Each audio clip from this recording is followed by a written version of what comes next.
All right, good morning, everybody. Mentor session with Todd Ferguson. We got 5 or 6 questions here to answer and roll through.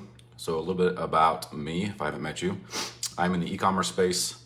I'm also in warehousing and logistics and also in commercial real estate. So we are going to use those business experiences and just being an entrepreneur for the last 15 years to hopefully answer some of these questions. If you guys have any questions after this, it doesn't make sense, feel free to reach out through me or to me through DM on Facebook and we can see what we can do. First question comes from Nick. Nick asks, is there a process or an easy way to get better knowledge or a hold of my business expenses? So the business description and background says, I have a vehicle wrap business. I feel like everywhere I turn, I'm paying money for X and never really making progress at actually understanding where I'm at financially. I just hired my first full-time contractor, not an employee yet. I feel like I'm all over the place when it comes to being financially responsible, always paying for whatever comes up, spending more than I am bringing in right now for revenue. It's a very fearful position and I don't know how to break the cycle. I don't operate on a lot of cash, usually under 15K in my bank account. So as a new business, and whether or not you're a new business or not, but you need to treat this like a new business and your finances, your knowing where your money goes, knowing where your money comes from is super critical. And so if you are going strictly based off the cash that's in your bank account, that's a very dangerous place in my opinion to do that. I've been there. I would say most entrepreneurs have been there, especially when they started out.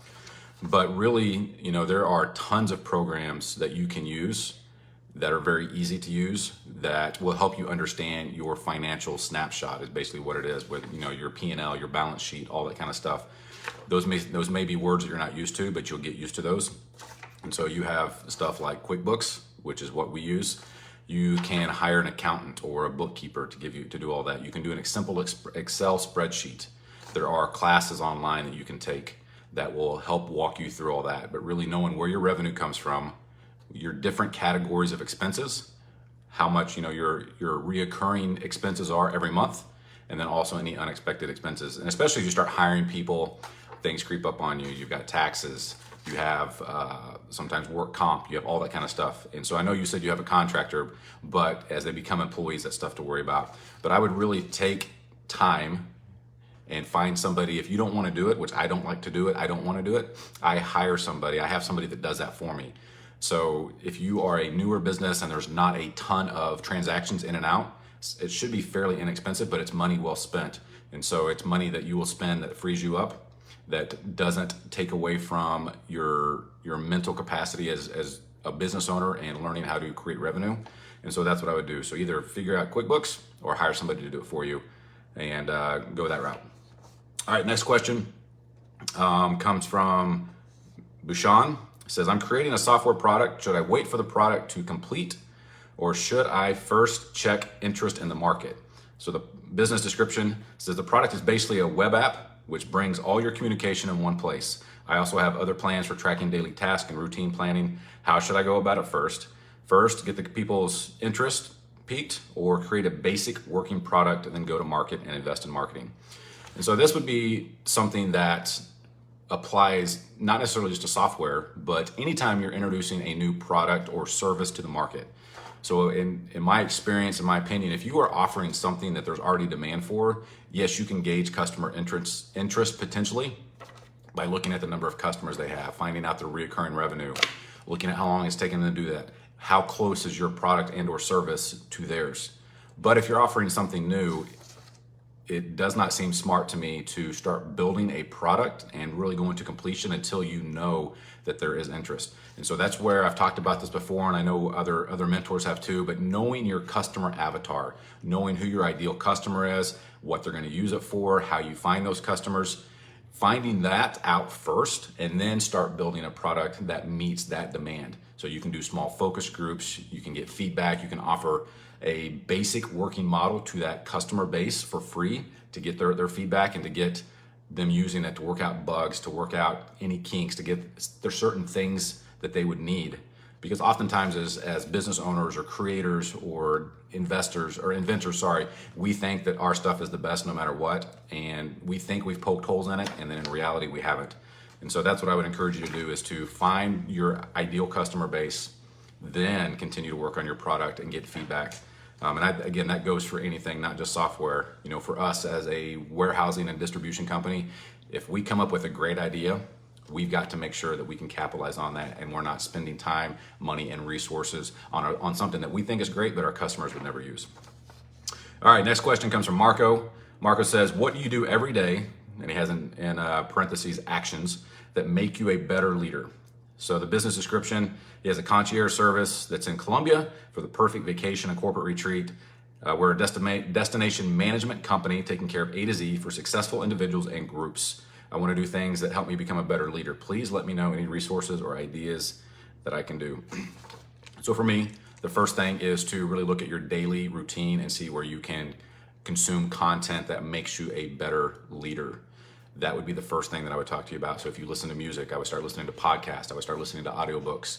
If clearly you're an AO, Sean puts on tons of great leadership events. I personally have received a ton of value from interacting with other members, going to events, and implementing that stuff. But the quick things that I really think that you can do, and you say talk about it every day, one thing for me that has helped a ton lately, probably the last 6 months, maybe a year, is to get out of my office, take a walk, go for a run, get out in nature, no music, no audiobook, and just think. You don't really leave with a specific person or a specific thing in mind that you're going to talk about or think about, but it is amazing when you just get out, get some sunshine, let your mind kind of wander, that it's the amount of challenges that I've figured out has been huge. But I'm a big proponent of audiobooks. I just listened to, Saturday I finished the Business Playbook. It's by Chris Ronzio, who's the creator of Training. Some of my other favorite books are Shoe Dog by Phil Knight, talks about the story of Nike. So if you're talking about being a leader and an entrepreneur and all that kind of stuff, those are great books. The Extreme Ownership is huge. Winning by Tim Grover. So if you need suggestions on that, feel free to send me a message and I can help you out. But anything that you can do that makes you think different and makes you think about problems in different ways than you're currently doing now, I think is a good thing. So next question also comes from Marco. It says, how do I know if I should focus just on my business or get involved with new businesses or other projects? And so basically the same background, but it says here, what is your take as an entrepreneur about new businesses in addition to your own, whether you should or can get involved, even investing in a new business or projects of others?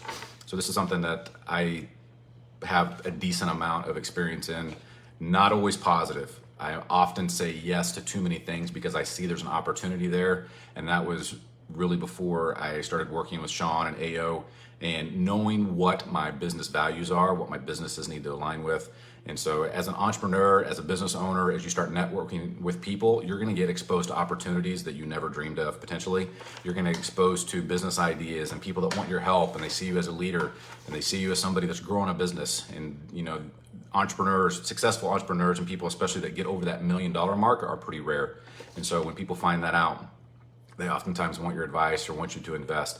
And so it really, if you can take the time and figure out what you want your businesses to align with, what you want your personal brand to align with, then it's easier to say yes and to say no. But if you do have an opportunity that you feel is worth your time and or investment, I would really encourage you to make sure that your initial business can run by itself without you. And so early on, I tried to spread myself too thin because you hear all these stats about, the average millionaire has 13 different streams of revenue. And so you're really trying, or I was trying to find as many different streams as I could. And in reality, my main business was suffering. Didn't make as much money as I could, didn't grow as fast as I could. And now I really, before I started anything else, I made sure that my main business was automated. I had other people doing it for me. Then my second big business was something that actually complemented my first business. I could be a customer of that. Other people needed it. Then I started venturing into real estate and real estate investing and developing and storage facilities, which is a completely different animal. But both of those other businesses run with people that I've hired, trained, and developed. So hopefully that helps, Marco. Next question says, is there anything you have read or listened to lately that you found useful as an entrepreneur that you think I could benefit from? Same background, and I think we've already touched on that. Winning by Tim Grover, Extreme Ownership by Jocko Willink, Shoe Dog by Phil Knight. Blue Ocean Strategy was great for me. I just finished that before the last book I did, and it talks about creating your own blue ocean. So if you have a service and or a product, which most of us do, it's talking about creating a different ocean or type of customer or offering that you don't really have to compete with people that are already in your space. Mindset was a big book for me. I've had all my management team read it. It talks about a growth and a fixed mindset. Those are great books. And then Sean also has a ton of stuff. He's given me the Harvard Business Review. I'm listening to Buy Then Build. All of those things are great books. And if you guys need those books or wanted to see my Audible, send me a direct message. I'll take a screenshot of everything that's in my Audible that I've listened to or that I've got, that I've learned about from other people, and that'll help you guys out. But again, just whatever you can put in your brain that helps you become a better leader, an entrepreneur, helps you think different, that doesn't take space. All right, next question comes from Rohit. Rohit says, how would you spend a business line of credit in the early stages of your business?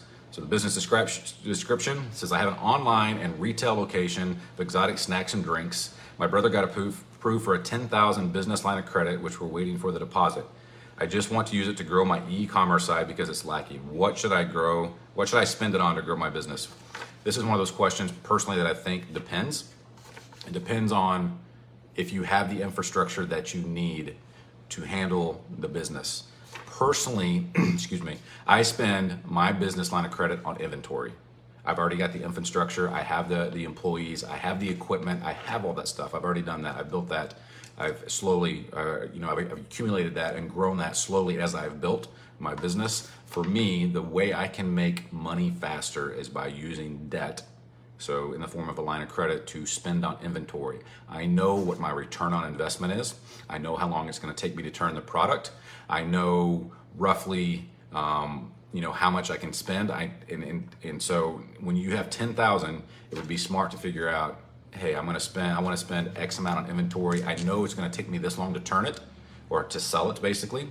And so in retail and in e-commerce, turns are a big thing. How often can you turn your inventory in a given time period, basically in a year or even in 6 months? But how long can I turn it? What's my return on investment? And does that outweigh the interest I'm going to potentially pay on that debt? Can I service that debt? So that's how I would do it. But again, you just need to take a look at your books. Know if you need to hire somebody to run your store that frees you up, then that you could use some of your line of credit for that. It also depends on your actual cash flow right now, what other resources you have available. So, and then the last question comes from Rohit. Says, how do I get comfortable with confrontation? Says, I'm not a confrontational guy. I give up easily when it comes to confrontation. I'll go back and forth with someone, but eventually give in and not say everything I want. I avoid confrontation as much as I can, and I don't want to keep repeating that. So it depends on what you consider confrontation. Confrontation could be having a hard conversation with an employee, having a conversation with a vendor that you need to have that makes you uneasy. Confrontation is not necessarily you trying to prove your point or get your point across. Confrontation is what we would call in our business the hard right. And that is when you know something needs to be done, you don't want to do it, you don't want to have that conversation, you don't want to make the phone call, then that would be the confrontation that I would personally talk about. If you're looking for confrontation to just, like I said, prove your point or say I was right, to me that's not worth the mental bandwidth that it takes for you to kind of hold a grudge and go through that. But a confrontation, you just got to figure out, what do I want out of this conversation? What is the end result that I want? What's the worst case? What's the best case scenario? And as you run through that, the more often you're able to speak your mind, speak to your employees, speak with your customers, whatever it is that you consider confrontation, the easier it gets. Oftentimes, if you can plan out a conversation that you do not want to have, but you know you need to. I found at the very beginning of my career, if I make notes, write down my thoughts, try to follow that script or stick to those notes when I get in that situation and not let my emotions get the best of me, the outcome usually was better than I ever expected.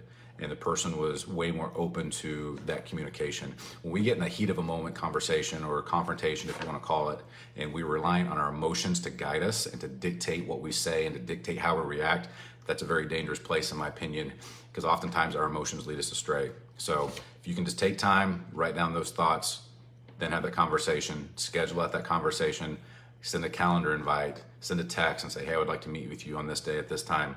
Then that other person is expecting that conversation, it's harder for us to ignore that confrontation, and then things get resolved faster. So, all right, everybody, that is all the questions we have. Again, if you need more information, have any other thing that I can help you with, shoot me a DM through Facebook, and we'll take care of it. Everybody, thanks. Have a happy Easter, and we'll see everybody soon. Bye.